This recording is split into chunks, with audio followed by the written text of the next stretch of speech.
I-Believers! Nandito tayo ngayon sa Studio 7 ng GMA para sa isang special segment ng I-Believe.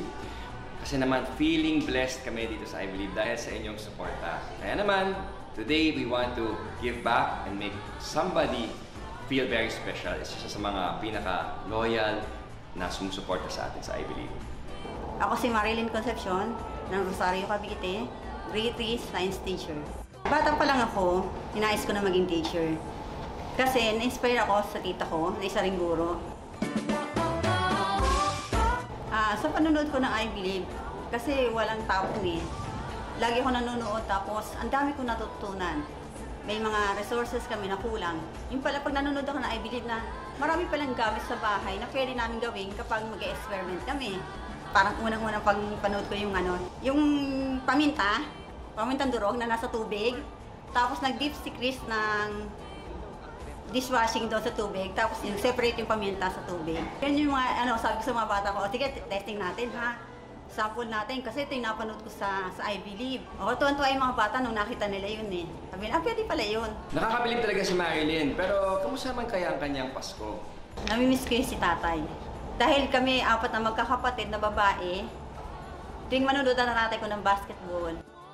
Simula noon, sinubaybayan ko si Chris. Tapos one time, ang sabi ng tatay ko, anak, sama mo naman kumanood ng basketball. Gusto ko makita si Chris. Sige tatay, sasama kita. Pero, kaya mo ba? Hindi, kakayanin ko yun. Pero bago pa mangyari yun, yung araw na usapan namin na yun, yung araw na namatay siya.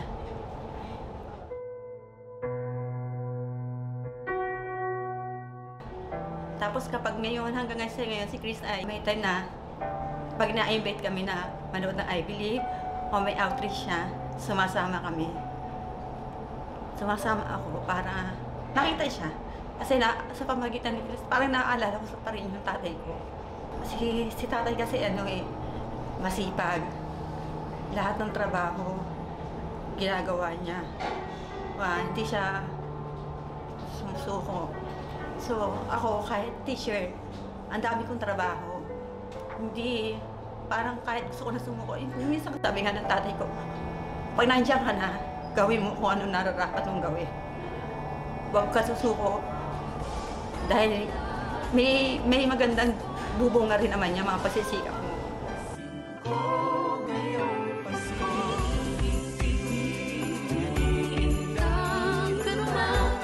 Para sa amin dito sa I-Believe, nakaka-inspire talaga ang mga teacher tulad ni Marilyn. Kaya naman, we want to surprise her and make this the best Christmas ever.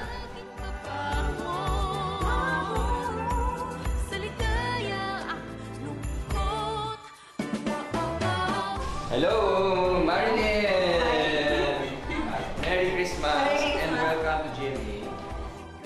From Team I-Believe, meron kaming mga pamasko para sa iyo. Ito, meron tayong mga books, mga goodies, lahat yan para sa iyo. Thank you also sa suporta mo all these years para sa I-Believe. Okay, sana huwag ka magsawa na maging isang inspiration sa ibang mga teachers and na nagsuservisyo para sa mga kabataan natin.